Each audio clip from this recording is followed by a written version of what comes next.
percaya pada saat Engkau hadir di tempat ini, Engkau yang memulihkan kami, Engkau yang menyembuhkan kami, Engkau yang membawa kami mengalami satu terobosan. Kami percaya ya Allah Roh Kudus, kalau Engkau hadir di tengah-tengah kami, Engkau tidak dengan tangan hampa, tetapi Engkau membawakan suatu berkat buat setiap kami, sehingga kami boleh penuh dengan sukacita, penuh dengan damai sejahtera yang daripada-Mu Bapa. Terus berbicaralah pada setiap kami Tuhan.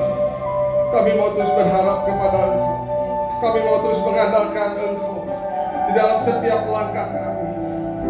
Biarlah Engkau yang menjadi Raja atas kami Tuhan, karena kami menyerahkan seluruh aspek kehidupan kami hanya ke dalam tangan-Mu Bapa. Terima kasih Tuhan Yesus Kristus. Terima kasih Bapa. Terima kasih. Masih punya Tuhan, punya pengharapan. Amin. Aku tetap beriman Tuhanku, Yesus kekuatanku, Yesus kekuatanku.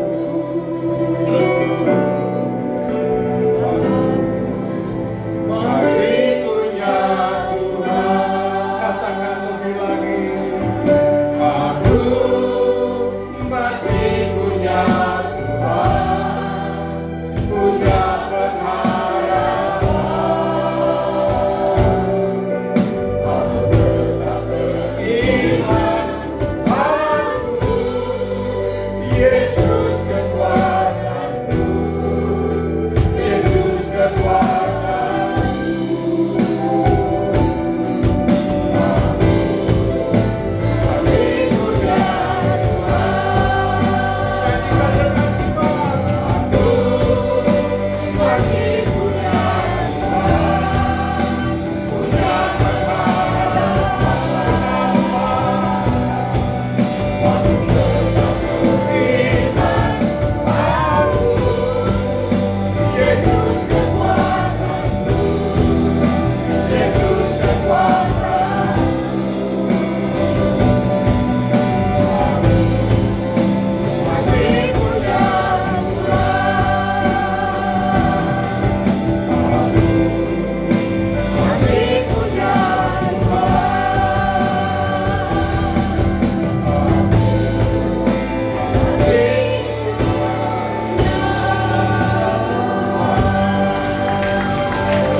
Kami mau terus beriman kepada Engkau, dan kami percaya Engkau adalah Allah satu-satunya yang hidup di dalam kehidupan kami.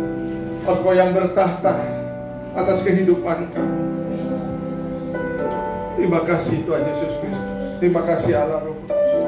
Terus berbicaralah kepada kami, sampaikan isi hati-Mu Tuhan atas setiap kami, sehingga kami boleh memiliki understanding yang lebih lagi Tuhan akan kebenaran firman Tuhan. Dan Engkau sendiri Tuhan yang mengubahkan setiap kami. Kami percaya Tuhan, Engkau yang merindukan ada suatu terobosan, ada suatu perubahan di dalam setiap kehidupan kami, sehingga semakin hari kami semakin serupa dengan Engkau Bapa.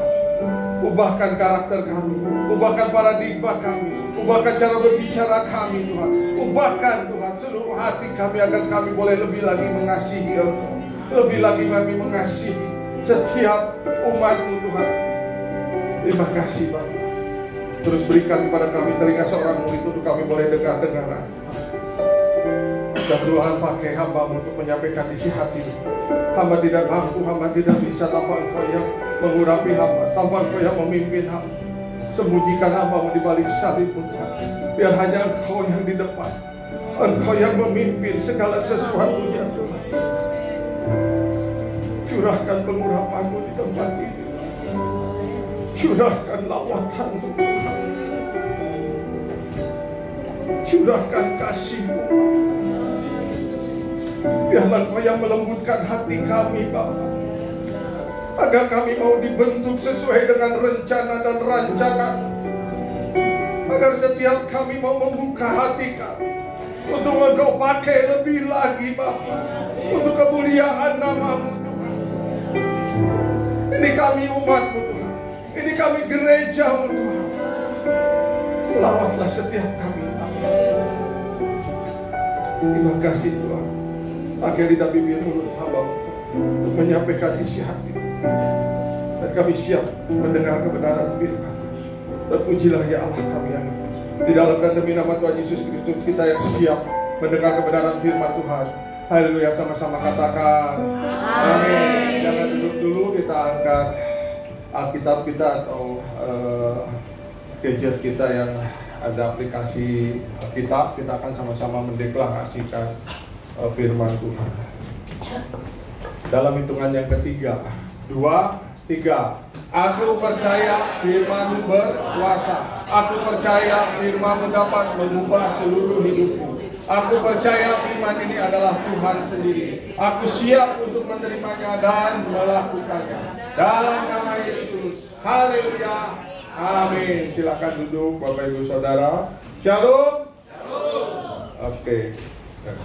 Saya akan melanjutkan khotbah minggu kemarin yang belum selesai. Masih dalam serial Bang, ini judulnya yang itu Bang, yang Becoming King, bukan yang ini. Masih dalam serial Rise and Shine bagian yang ke-17. Dan Bapak Gembala memberikan judul Becoming King, menjadi Raja bagian yang kedua. Yang kemarin belum selesai disampaikan oleh hambanya Pak Pendeta Mardanus. Dan saya akan mereview apa yang kemarin disampaikan untuk mengingatkan kembali, dan mungkin barangkali ada Bapak Ibu yang minggu kemarin tidak hadir, biar kita bisa nyambung ya pengajaran dari Bapak Gembala. Siapkan Alkitab kita akan buka firman Tuhan di dalam 1 Petrus 2 ayat yang ke-9. Yang sudah ketemu katakan merdeka. Belum semuanya ya. 1 Petrus 2 ayat yang ke-9. Yang sudah ketemu katakan merdeka. Menyala abangku. Masih kurang semangat ya. Ayo menyala. Merdeka. Oke, 1 Petrus 2 ayat yang ke-9 kita akan sama-sama baca 2, 3. Tetapi kamulah bangsa yang terpilih, imamat yang rajani, bangsa yang kudus, umat kepunyaan Allah sendiri, supaya kamu memberitakan perbuatan-perbuatan yang besar dari Dia yang telah memanggil kamu keluar dari kegelapan kepada terangnya yang ajaib. Katakan amin. Firman Tuhan mengatakan di sini, kamulah bangsa yang terpilih, imamat yang rajani. Jadi yang mengatakan bahwa Bapak Ibu Saudara adalah imam dan raja adalah firman Tuhan sendiri ya. Jadi jangan merasa, wah kok saya disebut raja, kok saya disebut imam. Ini firman Tuhan yang mengatakan. Dan Bapak Ibu Saudara yang siang hari ini datang ke tempat ini adalah orang-orang yang sudah dipilih oleh Tuhan. Bukan suatu kebetulan Bapak Ibu datang beribadah di tempat ini, tetapi memang Tuhan sendiri yang memilih Bapak Ibu Saudara untuk mendengarkan kebenaran firman Tuhan siang hari ini ya. Nah, jadi kalau kita sudah mengerti bahwa Tuhan sudah memilih kita untuk menjadi imam dan raja ya, kita punya fungsi sebagai imam dan kita juga punya fungsi sebagai raja. Nah, di sini siapa imam? Boleh angkat tangan yang menjadi imam? Tentunya bapak-bapak, para suami adalah imam di dalam keluarga. Betul nggak? Nah, sekarang saya tanya bapak-bapak atau para suami, apa fungsi daripada imam?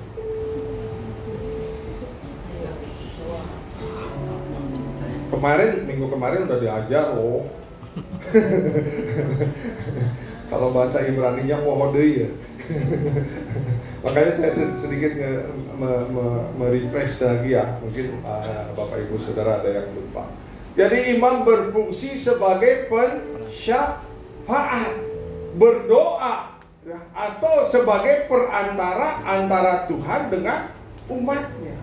Nah, pertanyaan kedua, kalau kita para suami atau para bapak-bapak sebagai imam, umatnya siapa? Istri dan tentunya istri dan anak-anak. Jadi kita harus sebagai imam itu harus menjadi perantara antara Tuhan dan istri anak-anak kita.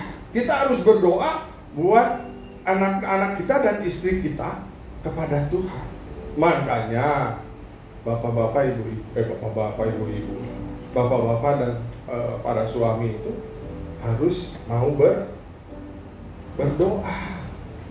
Ada bapak-bapak yang gak mau berdoa, artinya bapak-bapak belum berfungsi sebagai imam. Karena di sini dikatakan untuk berfungsi sebagai imam, kita sebagai para imam di dalam keluarga harus mau bersyafaat, harus mau berdoa, menyampaikan apa yang menjadi kebutuhan atau kerinduan dari istri dan anak-anak kita.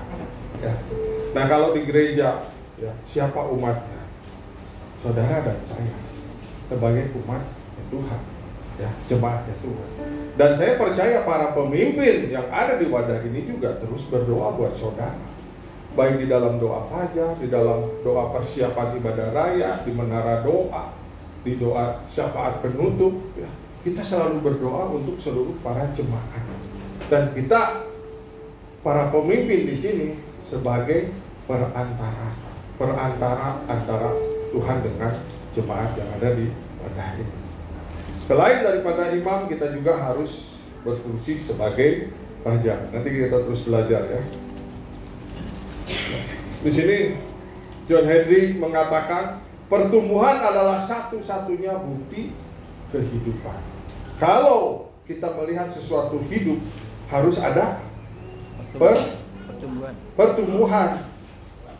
Namanya hidup itu harus bertumbuh. Pohon kalau diem aja nggak bertumbuh artinya mati. Tapi kalau bertumbuh, kita bisa melihat semakin tahun semakin besar, bahkan semakin tahun dia semakin menghasilkan buah. Ya, begitu juga dengan saudara dan saya. Ya. Kalau kita gereja Tuhan bertumbuh, artinya ada suatu transformasi, ada suatu perubahan di dalam kehidupan setiap kita. Ya. Kalau dulu kita cuma sebagai jemaat aja, kita bertumbuh lalu kita menjadi pengerja pelayannya Tuhan. Bahkan Tuhan percayakan lebih lagi untuk menjadi para pemimpin, baik di Kersel, baik di koordinator-koordinator yang ada di tempat ini sesuai dengan passion Bapak Ibu Saudara, sesuai dengan talenta yang Tuhan berikan pada Bapak Ibu Saudara. Ini namanya adalah suatu pertumbuhan, suatu yang hidup. Ya. Ada perubahan.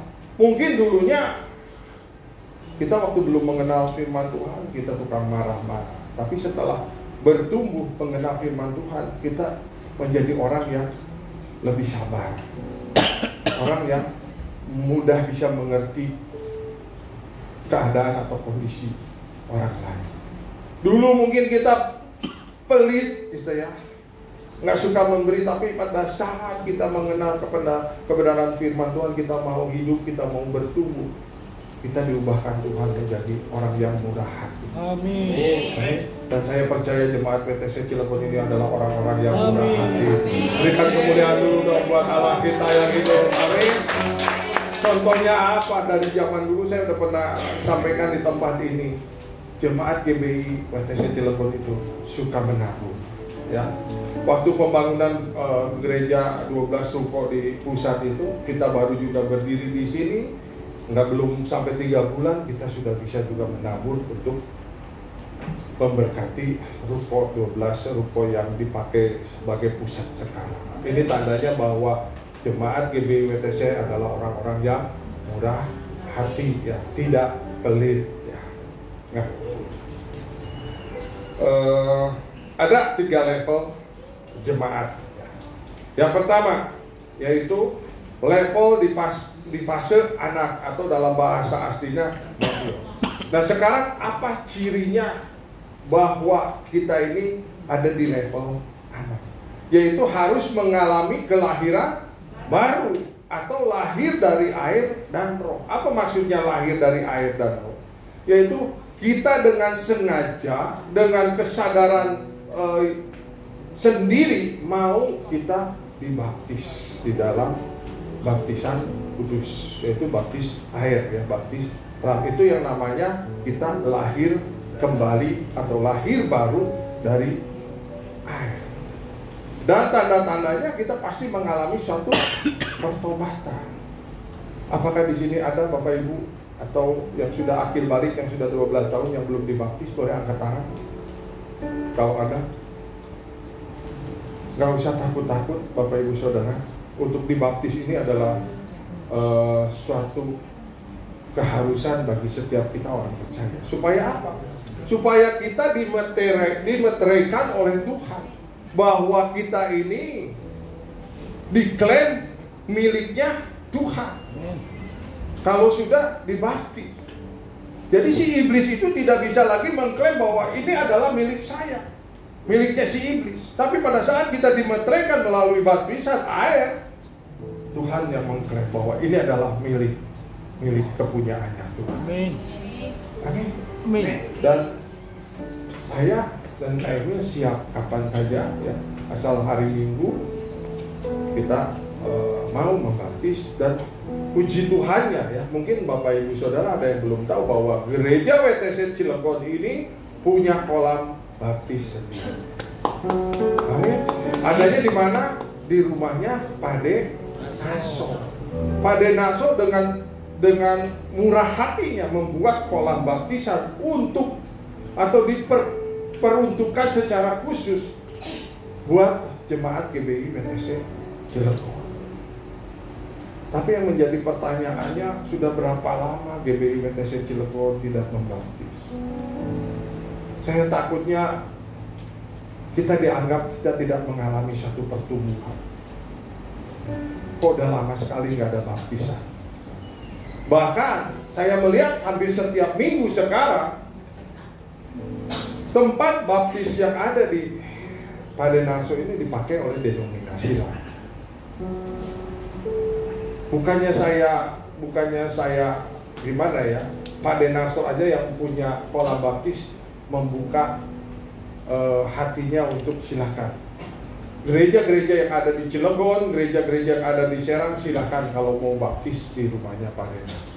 Dan memang itu dipakai, bermanfaat sekali untuk banyak orang menerima keselamatan. Jadi kalau kita punya kolam, coba kita sama-sama merenung gitu ya. Kita punya kolam pribadi, tetapi yang pakai orang lain gitu kan, jadinya miris atau ngenes juga gitu ya. Jadi saya mohon kepada Bapak Ibu yang punya anak yang sudah 12 tahun, segeralah suruh dibaptis untuk menerima meterei dari Allah. Dan Tuhan sendiri yang pasti akan mengklaim bahwa ini adalah milikku. Amin. Tidak boleh siapapun merebut daripada. Nggak ada ruginya kok kalau dibaptis itu. Bahkan kita benar-benar menerima anugerah yang daripada Tuhan ya. Kita punya kolam sendiri, ayo kita pergunakan dengan maksimal. Pak Marda kemarin jangan bilang nantilah baptisannya kalau udah mau menikah baru dibaptis karena diminta surat baptis. Jangan. Kalau masih sempat gitu kan. Kalau sudah datang Tuhan Yesus yang kedua kalinya, kita nggak tahu. Kita belum dimeteraikan oleh Tuhan. Kita belum menerima meterei dari Tuhan. Bagaimana? Jangan sampai nanti tarik-tarikan gitu kan. Kata Tuhan, ini milikku, kata si ini milikku, jadi repot. Tapi kalau sudah dibaptis, sudah dipastikan bahwa ini adalah miliknya Amin. Tuhan. Ya, setuju katakan amin. Nah ini yang pertama, fase anak yaitu mengalami kelahiran baru ya. Tentunya kalau sudah dibaptis, sudah mendapatkan pengajaran-pengajaran, kita juga pasti bisa minta juga untuk supaya dibaptis oleh Roh Kudus ya.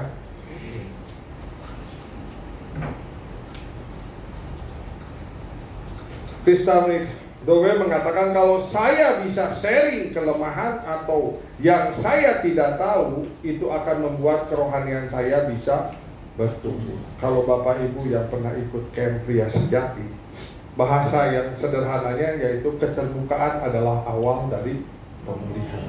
Kita men-sharingkan ya, kelemahan kita bukan berarti kita mau mempermalukan diri sendiri.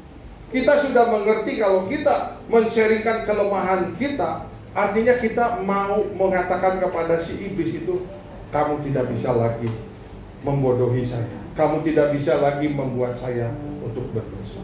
Karena pada saat kita men-sharingkan kelemahan kita yang tadinya merupakan blind spot buat setiap kita tidak mengerti, kita tidak tahu, pada saat kita terbuka, maka pertumbuhan kerohanian kita akan semakin naik. Amin. Ya, di sini makanya sekali lagi ya, kalau kita melihat juga hamba-hamba Tuhan yang sering khotbah di sini, mereka tidak malu-malu, tidak ragu-ragu. Dulu saya mantan narkoba, dulu saya peminum yang boleh dikatakan alkoholik, dulu saya anak jalanan ya. Bukan artinya mau mempermalukan diri kita sendiri, tetapi kita mau menunjukkan bahwa kita sudah berubah, kita sudah bertumbuh, kita sudah mengalami transformasi. Karena Tuhan sendiri yang mengubah setiap kehidupan kita. Amin. Ya. Kalau ingat, Pastor Eric mengatakan Tuhan tidak melihat masa lalu kita. Yang Tuhan lihat adalah masa depan kita. Kalau kita sudah pulih, kita sudah bertobat, mau dipimpin oleh Tuhan, itu yang akan Tuhan perhatikan. Tuhan akan memberikan rencana-rencana masa depan kita buat kita, dan kita percaya bahwa rencana Tuhan masa depan kita adalah masa depan yang penuh hilang. Ya. Rancangannya adalah rancangan damai sejahtera, bukan rancangan kecelakaan. Ya. Kali lagi, jadi kalau mau kita terbuka, artinya kita mau bertumbuh di dalam kerohanian. Nah, yang kedua, setelah fase anak, kita masuk di dalam fase putra atau fase dewasa, fase yang sudah akil balik, sudah dibaptis, dan dalam bahasa aslinya disebut wios. Ya. Fase dewasa ini adalah fase yang sudah mengalami terobosan. Siapa yang pengen mengalami terobosan? Terobosan itu ada 3 poin. Yang pertama, terobosan di dalam pribadi kita, tentang pengenalan kita akan firman Tuhan, tentang pengenalan kita kepada Tuhan. Yang kedua, terobosan di dalam keluarga. Ya, mungkin sebelum kita mengenal firman Tuhan, waduh, keluarga kita banyak sekali masalah, banyak sekali pertentangan. Ada perbedaan pendapat sedikit aja menjadi suatu masalah yang menjadi besar. Nah, kalau mau mengalami terobosan dalam keluarga, ya puji Tuhannya di sini juga ada yang namanya TC07. Masuklah ke dalam pengajaran TC07. Untuk mendapatkan terobosan dalam pribadi ada TC01. Supaya kita mengenal secara pribadi siapa sih Allah sesungguhnya yang kita sembah. Siapa Allah yang hidup, yang menyelamatkan umat manusia. Masuklah di TC01 supaya kita bisa bertumbuh, supaya kita bisa mengalami terobosan. Yang ketiga, terobosan apa? Terobosan dalam keuangan. Saudara mau mengalami terobosan dalam keuangan? Mau. Yang kenceng dong. Mau. Amin. Kalau mau, ya masuk di dalam TC02. Ya, supaya kita mengerti bagaimana mengelola keuangan dengan baik dan benar sesuai dengan firman Tuhan. Dan Tuhan sendiri yang akan memberikan kekuatan kepada kita untuk memperoleh kekayaan. Artinya, pada saat kita sudah mengerti bagaimana caranya kita mengelola keuangan kita, ya, Tuhan pasti memberikan kepercayaan, kekayaannya kepada setiap kita. Amin. Nah, saya akan baca firman Tuhan di dalam Galatia 4 ayat 1 dan 2 ya. Saya akan membedakan apa sih bedanya antara anak dengan putra, dengan fase yang sudah akhir balik, sudah dewasa ini. Di dalam Galatia 4 ayat 1-2 dikatakan firman Tuhan seperti ini. Yang dimaksud ialah selama seorang ahli waris belum akil balik, sedikit pun ia tidak berbeda dengan seorang hamba ya. Sungguh pun ia adalah tuan dari segala sesuatu, tetapi ia berada di bawah perwalian dan pengawasan sampai pada saat yang telah ditentukan oleh Bapa. Gampangnya begini, atau contohnya seperti begini. Seorang anak yang baru berusia 2 tahun atau 3 tahun, ini gak ada bedanya dengan seorang hamba. Padahal dia ahli waris, dia seorang anak ya. Misalnya orang tuanya menaruh makanan yang enak atau minuman yang enak di dalam kulkas. Anak ini pasti pada saat mau makanan itu, dia meminta tolong kepada pengasuhnya atau mbahnya. Mbah, saya pengen makanan yang ada di dalam kulkas. Nggak bisa dia langsung secara otomatis ngambil sendiri. Dan di sini firman Tuhan katakan nggak ada bedanya dengan seorang hamba, karena dia masih seorang anak. Ya. Bahkan mungkin juga bisa berebutan dengan mbahnya gitu ya. Mbahnya lebih gercep lagi ngambil makanan yang di kulkas itu yang enak-enak. Pada saat orang tuanya nanya, ini kok mbak cepet habis? Iya tuh, anaknya minta terus, padahal yang makan mbaknya. Itu bedanya anak ya. Nah sekarang kalau putra ya, dia tahu di kulkas itu walaupun orang tuanya yang membeli, dia dengan nggak perlu lagi izin siapa-siapa. Dia tahu dia ahli waris, dia tahu bahwa ini adalah kepunyaan dia. Dia tinggal buka kulkasnya, dia ambil apa yang dia mau, baik makanan maupun minuman.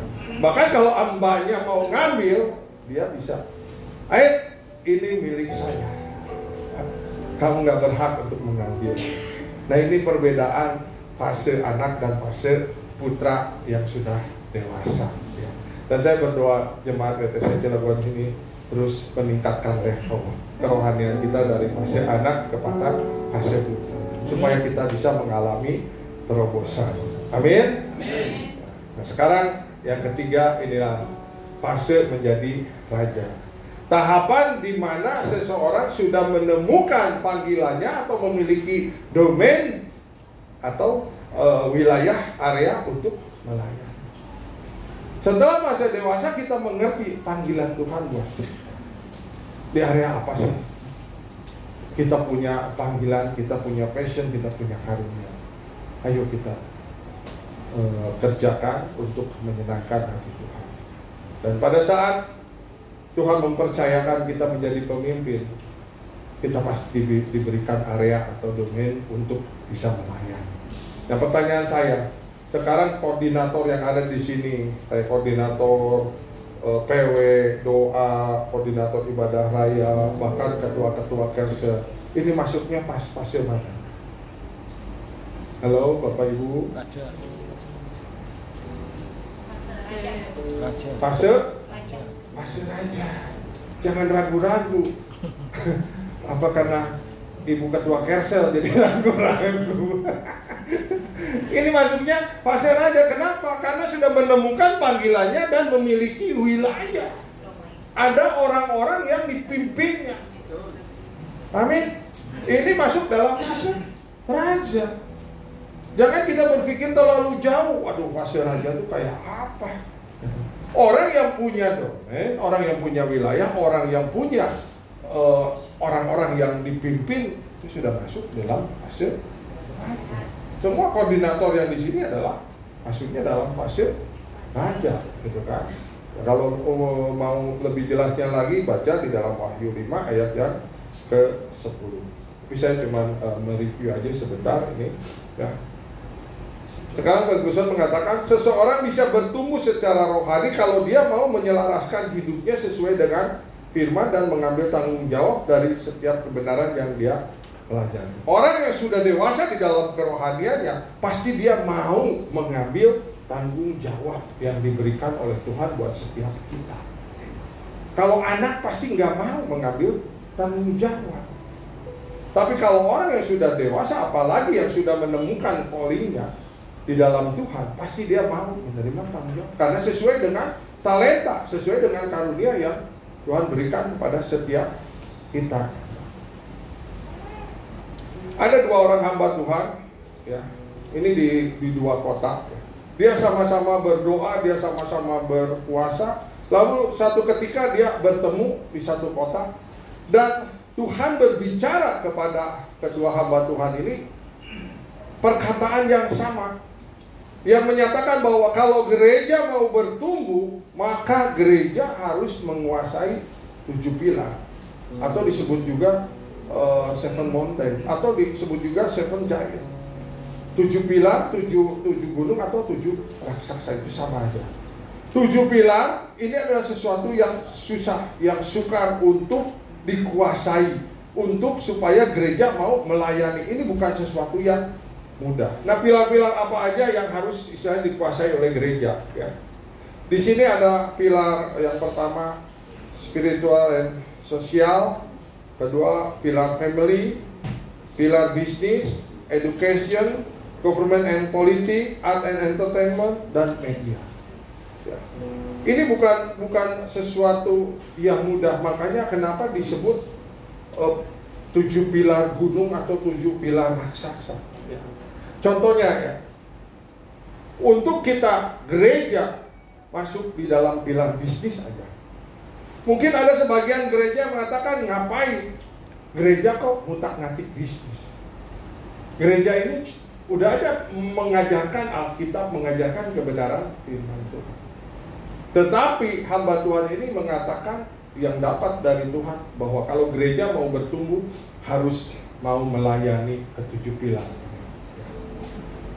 Kalau bisnis dikuasai orang dunia, maka akan banyak bisnis-bisnis yang bohong-bohong, bisnis-bisnis yang jelek-jelek.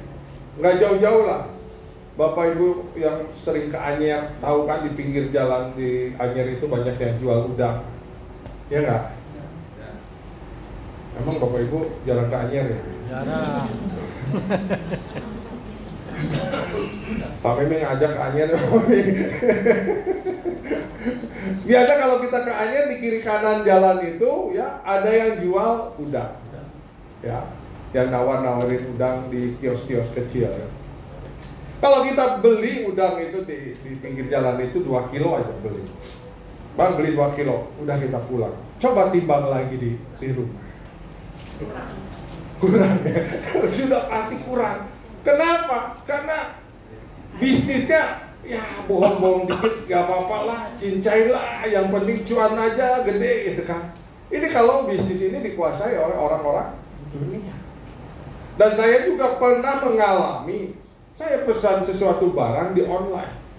Di gambarnya seperti begini, warnanya seperti ini, bagus. Tapi kok datangnya warnanya udah beda, ya.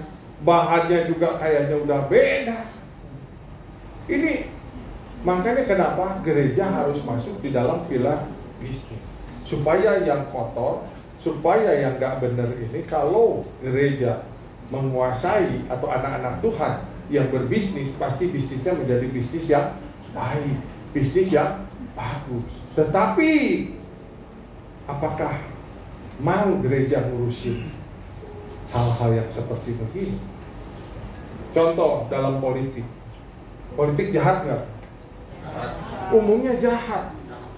Yang benar bisa jadi salah, yang salah bisa jadi benar. Kadang kemarin berteman gitu, akrab, besok musuhan karena politik.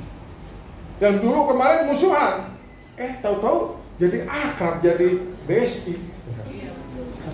Itu politik. Kalau dikerjakan atau dikuasai oleh orang-orang. Tapi kalau gereja, anak-anak Tuhan yang masuk di dalam politik, pasti politik itu adalah menjadi politik yang benar, ya. Nggak ada tepu-tepunya, nggak ada yang benar jadi salah atau yang salah jadi benar, ya. Karena dia mengerti bahwa firman Tuhan katakan ya adalah ya, tidak adalah tidak. Ya. Dia tidak akan mengatakan berbelat-belit untuk supaya memenangkan sesuatu tender, memenangkan suatu kubu, ya. Tetapi kalau anak gerejanya masuk di situ, pasti politik yang jahat itu akan menjadi polisi yang baik. Sekarang di entertain, banyak ke artis yang sekarang terjebak dengan narkoba, banyak ke artis yang sekarang dipenjara karena narkoba. Tapi kalau artis-artis itu lahir dari anak-anak Tuhan, maka entertain ini akan menjadi entertain yang baik. Apalagi media sekarang bisa dipiralkan dari yang gak ada apa-apanya menjadi orang yang hebat. Tapi setelah menjadi orang yang hebat, dalam sekejap saja dipiralkan bisa menjadi orang yang jatuh. Ini media dengan kecanggihannya teknologi sekarang ini bisa membuat orang luar biasa. Netizen gak akan memikirkan orang itu akan sakit hati, apakah orang itu akan dirugikan dengan serugi-ruginya. Bahkan kalau perlu, misalnya yang diviralkan bapaknya, anaknya pun sampai dibawa-bawa, dijelek-jelek. Ini media. Tapi kalau media ini dikuasai oleh anak-anak Tuhan, maka media ini akan menjadi media yang jujur, yang baik. Makanya kenapa di sini gereja harus mau masuk di dalam 7 pilar. Memang tidak mudah. Tapi ya puji Tuhan sekali lagi, WTC di mana kita berada saat ini, ya, wadah kita mau terlibat di dalam 7 pilar. Bahkan ministry-ministry yang tidak disebutkan di sini, ya, dibuat lagi kayak menyelesaikan orang-orang gila di kota. Ada ministry, ada panti untuk orang-orang gila, ya. Orang-orang gila yang di jalan-jalan, dibawain masuk ke panti, dimandiin, dibersihkan, diperhatikan, diberikan makan, sampai dia sembuh, didoakan. Setelah sembuh dikembalikan ke masyarakat. Nggak banyak gereja yang mau. Ngapain ngurusin orang gila? Kayak nggak ada kerjaan gerejanya. Udah gitu kan membutuhkan tenaga, membutuhkan biaya juga. Tapi puji Tuhan sekali lagi WTC ini, Tuhan perintahkan kepada senior pastor kita untuk memberi makan kota. Dibuatlah HOB, di mana kemarin kita sudah kunjungan ke sana. Kita bisa melihat ada sayuran yang sehat, ada ikan yang sehat, dan itu menampung ratusan orang untuk bisa bekerja di lingkungan situ. Lingkungan Cisauk itu, di mana HOB ada, benar-benar menjadi lingkungan yang diberkati oleh Tuhan. Karena adanya gereja Tuhan yang mau masuk di dalam 7 pilar. Banyak sekali orang yang nganggur-nganggur bisa bekerja. Tetapi nggak mudah untuk mengatasi ini. Udah ditolong pun malah jadi nyolong. Itu ada juga. Di HOB udah kita berbuat baik, tapi masih dia nyolong. Sampai harus diawasin, harus diganti orang lagi. Nggak mudah memang. Makanya banyak gereja yang nggak mau menghandle atau masuk di dalam pelayanan 7 pilar. Kali lagi ini kenapa dikatakan 7 gunung atau 7 raksasa, karena kesulitannya cukup tinggi. WTC ini mengerjakannya bukan berarti langsung menjadi besar. Kayak kita punya Rumah Indonesia Sehat, bukan langsung jadi punya rumah sakit. Berdirinya dari mulai baksos dulu. Dipercayakan di baksos, lalu naik ke klinik. Dipercayakan di klinik, baru dipercayakan membuat rumah sakit. Nah sekarang pemimpin kita disuruh Tuhan untuk membuat bank. Itu nggak langsung jadi Pak. Sekarang kita bikin koperasi dulu. Nanti sudah berjalan dan kita sudah tahu cara mainnya seperti apa, Tuhan percayakan, kita percaya bahwa WTC pasti punya apa. Beri kemuliaan dong buat Allah kita. Jadi bagi jemaat WTC ini, kita kalau berurusan uang, kita masuklah di bank WTC, ya. Atau butuh barang apa, kita urusan. Saat ini kalau memang harus, kita dianjurkan oleh senior pastor, kalau butuh barang-barang apa, kita belilah di koperasi. Dan kita juga walaupun WTC Cilegon masih kecil, kita juga sudah melakukan bagian kita untuk bisa juga memberkati kota. Kita pernah mengadakan pesta rakyat di sini, ya, mengadakan baksos, ya, memberi diakonia, terus mengadakan pengobatan gratis, sunatan massal secara gratis, ya. Juga ada basar dengan harga-harga yang sangat murah, itu bekerja sama dengan pihak hotel Grand Krakatau ini. Dan setiap tahun sampai sekarang kita masih juga ada bakti sosial bersama-sama dengan pihak Grand Krakatau. Bukan satu kelurahan loh, beberapa kelurahan dari mulai Simpang sampai ke belakang sini. Saya nggak hafal kelurahannya apa. Jadi boleh dikatakan sudah hampir masuk ke satu kecamatan. Kita ikut ambil bagian. Untuk apa? Supaya kita juga bisa masuk di dalam pilar ini, bisa menjadi berkat buat orang-orang yang ada di sekitar kita. Dan memang ini adalah visi kita, ya. Selain kita bertumbuh, ya, dari anak-anak ke dewasa, dan kita bisa mengalami terobosan, bahkan Tuhan percayakan kita masuk dalam fase raja yang punya wilayah, area yang untuk supaya kita menguasainya, ya, kita pun harus berdampak atau bisa mempengaruhi kota, ya. Mungkin skalanya masih kecil, tetapi kita percaya bahwa kalau kita dipercaya hal yang kecil, Tuhan pasti percayakan juga hal yang lebih besar lagi. Ini makanya kenapa kita gereja harus mau menguasai 7 pilar. Tetapi di sini ada 2 paradigma gereja tentang ke-7 pilar ini. Yang pertama yaitu paradigma gereja lama. Paradigma gereja lama ini seperti Saul yang melihat 7 pilar atau melihat raksasa. Saul bukan lari menyongsong, menyelesaikan, menghadapi raksasa itu, tetapi Saul malah lari menjauh. Kalau kita baca di dalam 1 Samuel 17, ya, kita lihat pada saat si Goliat mengata-ngatain atau menantang barisannya Allah, ya, berhari-hari tidak ada satu orang pun yang berani datang kepada si Goliat ini untuk menyelesaikan si Goliat ini. Bahkan Saul sebagai raja pun diam-diam aja, dia nggak melakukan tindakan. Nah, ini seperti gereja lama. Pada saat melihat 7 pilar, pada saat melihat permasalahan yang besar yang harus dihadapi baik di lingkungan, di kota maupun di bangsa, dia diam aja, nggak melakukan apa-apa. Dan kita diajar di sini siang hari ini, mari kita kerjakan, walaupun mungkin kelihatannya kecil. Kita sebagai gerejanya Tuhan, kita mulai berdampak, kita mulai mau menghadapi apa sih persoalan di RT kita. Ada apa sih? Mungkin sebelah rumah kita atau beberapa rumah dari kita ada orang yang butuh ditolong, yang sudah lama gitu kan, ya, berpuasa karena nggak punya makanan. Kita sebagai Tuhan, sebagai gerejanya Tuhan, yuk kita hadapi masalah. Mungkin kecil-kecil dulu deh. Kita berbuat untuk bisa menyelesaikan masalah orang. Nanti lama-lama Tuhan percayakan. Dan kita percaya kalau kita memberi, maka Tuhan juga akan membalas kita. Berlipat-lipat kali ganda. Amin. Karena takaran yang Tuhan pakai itu takaran yang digoncangkan, dipadatkan, yang sampai kedua.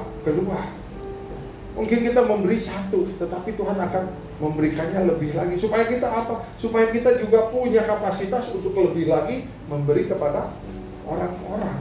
Dan kita dipercayakan hal yang lebih besar. Nah, ini paradigma gereja lama. Pada saat menghadapi masalah, dia lari menjauh. Ferguson mengatakan di sini, kita tidak dapat menggapai destiny kita jika kita berputar di area yang salah. Kita nggak menghadapi, tapi kita berlari, ya, ke area yang salah, ke tujuan yang salah. Makanya kita tidak bisa mencapai atau menggapai apa yang menjadi destiny-nya Tuhan terhadap gerejanya. Nah, sekarang yang kedua, paradigma yang kedua adalah gereja dengan paradigma yang baru. Nah, ini contohnya seperti apa? Seperti Daud. pada saat melihat Goliat, pada saat melihat masalah terhadap bangsa Israel, dia nggak lari menjauh, tapi dia lari mendekat. Dia menyongsong untuk menyelesaikan masalah yang dihadapi oleh bangsa Israel. Dia perangi, dia kerjakan apa yang menjadi bagian dia dengan dia percaya bahwa Allah pasti turut bekerja untuk menyelesaikan masalah ini. Kalau kita baca di dalam 1 Samuel 17 ayat 48 ya, ketika orang Filistin itu bergerak maju untuk menemui Daud, maka segeralah Daud berlari ke barisan musuh untuk menemui orang Filistin. Ini adalah gereja dengan paradigma yang baru. Ada masalah, dia langsung berlari ke depan. Apa sih yang harus diselesaikan?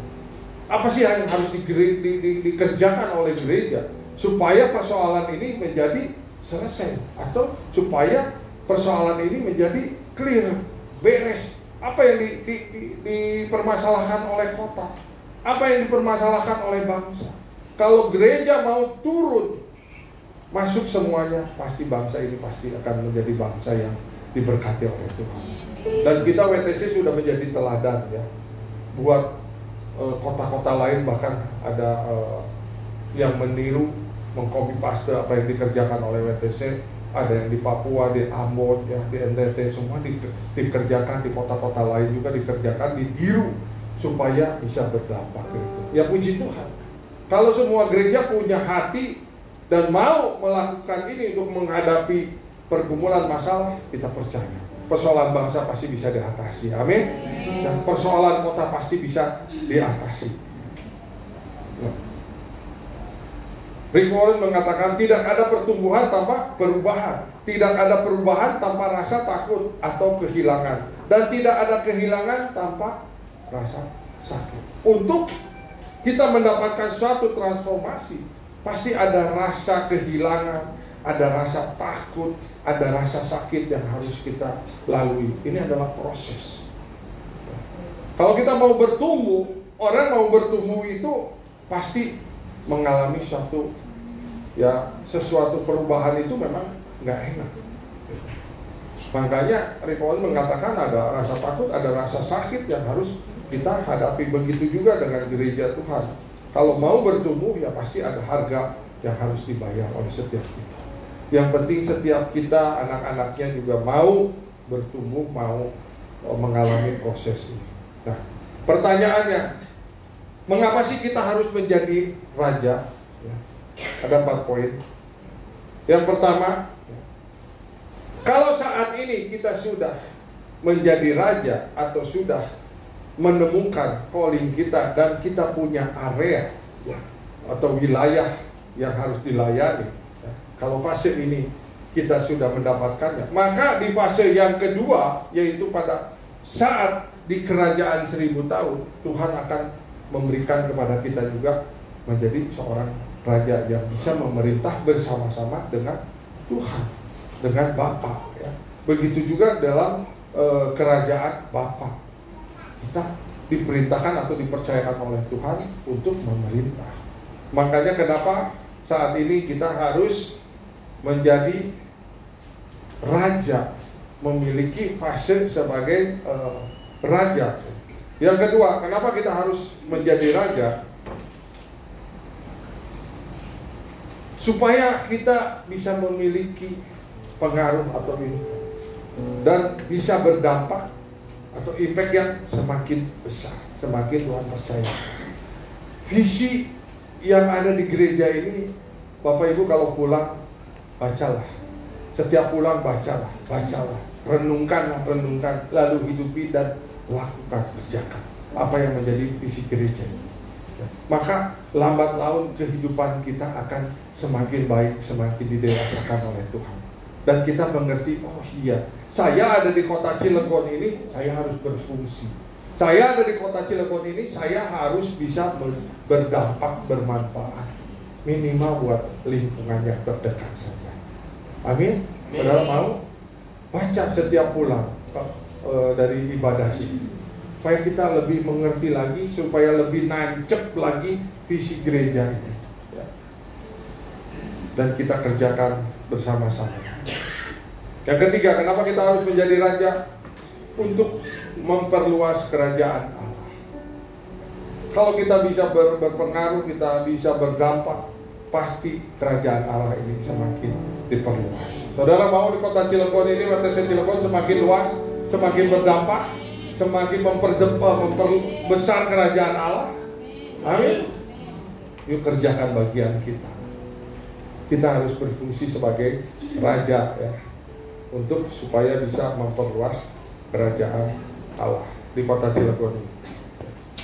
Tony Ivan mengatakan, Tuhan akan menemukan kamu dimanapun kamu berada untuk membawamu ke tempat yang Tuhan tunjukkan. Saat ini mungkin kita bisa mengatakan atau kita bisa menolak apa yang menjadi rencana Tuhan. Nggak maulah Tuhan. Seperti kita memiliki paradigma gereja lama. Nggak maulah, nggak mau dikerjakan. Tapi ingat bahwa Tuhan itu kemanapun kita lari, Tuhan itu pasti bisa menemukan kita. Yunus menghindar dari apa yang diperintahkan Tuhan. Tuhan cari, bahkan Tuhan punya cara bagaimana untuk menemukan Yunus, dan Yunus mau kembali kepada tujuan semula, tujuannya Allah. Dengan caranya Tuhan yang aneh gitu kan. Yunus sampai harus dimasuk ke dalam perut ikan yang besar. 3 hari dia nggak makan, nggak minum. Dia mungkin bertobat di dalam perut ikan. Dia benar-benar mengakui bahwa dia mau apa yang Tuhan inginkan, mengerjakan apa yang Tuhan inginkan, sehingga ikan itu membawa kepada tujuan semualanya Allah. Dan saya berdoa di sini, jangan ada yang sampai Tuhan punya cara yang aneh-aneh buat kita. Lebih baik kita, ayo katakan, Tuhan ini aku, pilihlah aku dan utuslah aku sesuai dengan Tuhan yang mau. Ya, nggak berlaku, Tuhan pilihlah aku, utuslah dia. Udah nggak berlaku ya. Kalau kita anak-anak yang sudah dewasa, kalau ini kita mau memikul tanggung jawab, Tuhan pilihlah aku, maka Tuhan akan mengutus kita ya, mengutus aku ya, bukan mengutus dia.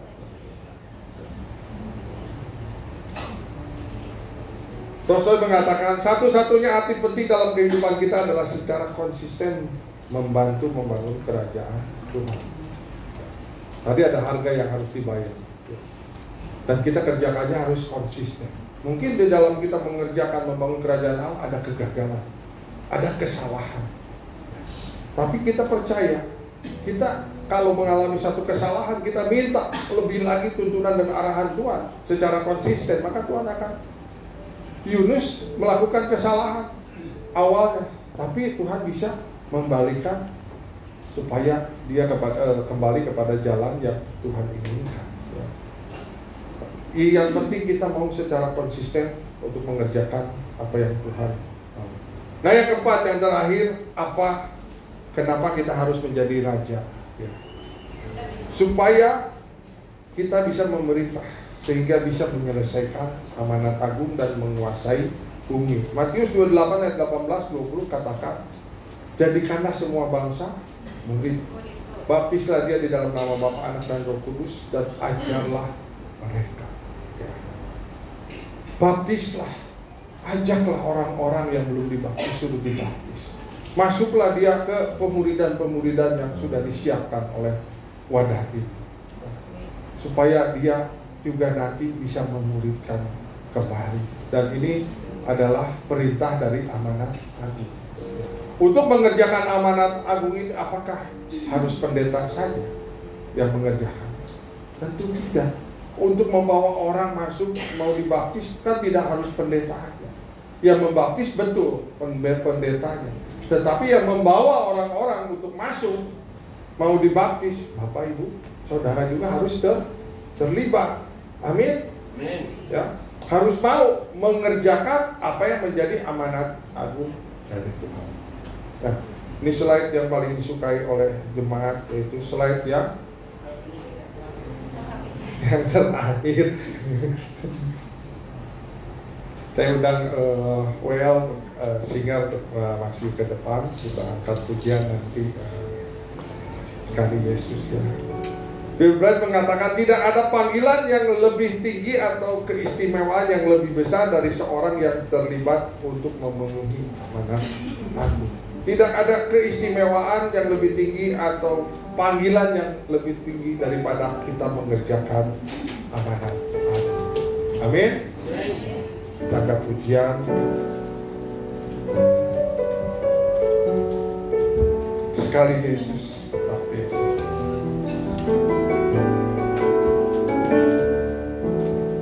sekali Yesus, selamanya Yesus, harapanku tak akan hilang, karena kasih-Nya sekarang ku ada. Oh Yesusku, cintakan selamanya. Sekali Yesus, Yesus, selamanya Yesus, harapanku tak akan hilang. Ini doa kami Tuhan, karena kasih-Nya sekarang ku ada. Oh Yesusku, cintakan selamanya. Kita akan pujian dari awal.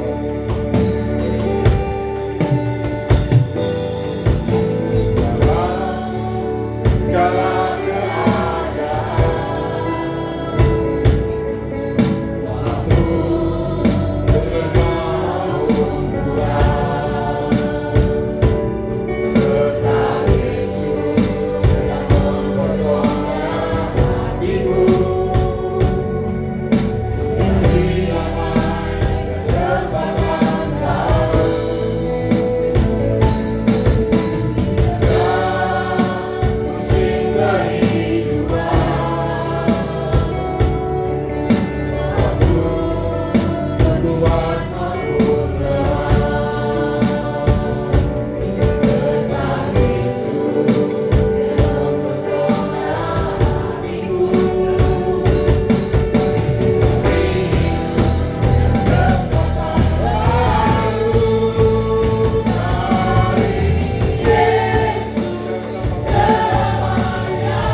percaya sekali Yesus, tetap Yesus, dan pengharapan kami hanya kepada Engkau.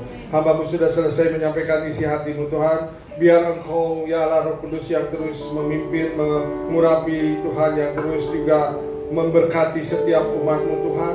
Kami percaya dimanapun umat-Mu Tuhan berada, Tuhan yang terus mengurapi, melawat mereka semua Tuhan, mengajar mereka lebih lagi Tuhan, untuk mengerti Tuhan destiny yang Tuhan taruh, mengajar mereka untuk semakin hari semakin naik level Tuhan. Terima kasih Tuhan untuk pengajaran siang hari ini Bapak. Terus urapi hamba-hamba-Mu Tuhan yang ada di tempat ini. Tuhan berkati mereka semua Tuhan. Pakai mereka semua untuk melayani Engkau lebih lagi Bapak.